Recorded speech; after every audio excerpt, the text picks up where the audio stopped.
మొన్న జరిగిన మహాన్యూస్ ఛానల్ పైన దాడి కేవలం ఒక నిరసన మాత్రమే, ముందుంది అసలు పండుగ అన్నట్టుగా కొన్ని వ్యాఖ్యలు అయితే చేశారు. అసలు ఈ వ్యాఖ్యలను ఎలా చూడాలంటారు? ఆయన చెప్పేది అది కేవలం శాంపుల్ సైజు దాడులు దాష్టికాలు ఎట్టుంటాయో చూపిస్తామని కదా దాని అర్థం. ఇండైరెక్ట్గా ఓపెన్గా మన మహాన్యూస్ పైన జరిగినటువంటి దాడి మనం అందరం చూసాము. నారా లోకేష్ గారు అయితే అండి సాక్షి పైన అంటే దాన్ని ఉదహరిస్తూ ఆంధ్రాలో సాక్షి పైన దాడి జరిగినప్పుడు మీరేం చేస్తున్నారని అంటున్నారు. అయ్యా మీరు మర్చిపోతున్నారా? క్లారిటీగా చూడండి. ఒక మాట మాట్లాడేటప్పుడు నారా లోకేష్ గారు ట్వీట్ కూడా చేశారు సాక్షి పైన, ఇది తప్పు అని.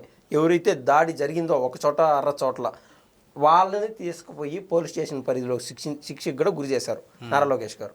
అంటే ఆయన ఆసే మినిస్టరు హోంశాఖ ఆయన పరిధిలో లేకున్నా కూడా, అంటే టీడీపీ ఎవరైతే వాళ్ళు నమోదు చేసుకున్నారో టీడీపీ సభ్యత్వం ఈయన బిడ్డలతో సమానంగా చూస్తున్నాడు ఆయన. వాస్తవంగా ఆంధ్రప్రదేశ్లో ఎవరైతే తెలుగుదేశం పార్టీ సభ్యత్వం తీసుకున్నారో వాళ్ళందరినీ కూడా.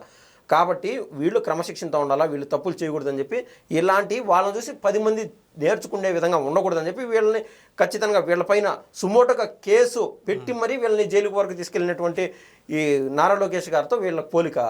అదే ఇక్కడ చంద్రబాబు గారితోనూ అదేవిధంగా నారా లోకేష్ పవన్ కళ్యాణ్ గారితోనూ పోలుస్తున్నారు. వీళ్ళు చేసినటువంటి తప్పేందండి? నారా లోకేష్ గారు, బాబు గారు, కళ్యాణ్ గారు మహాన్యూస్ పైన దాడి జరిగితే ట్వీట్ చేశారు, ఇది తప్పు అని ఖండించారు. అది కూడా తప్పేనా?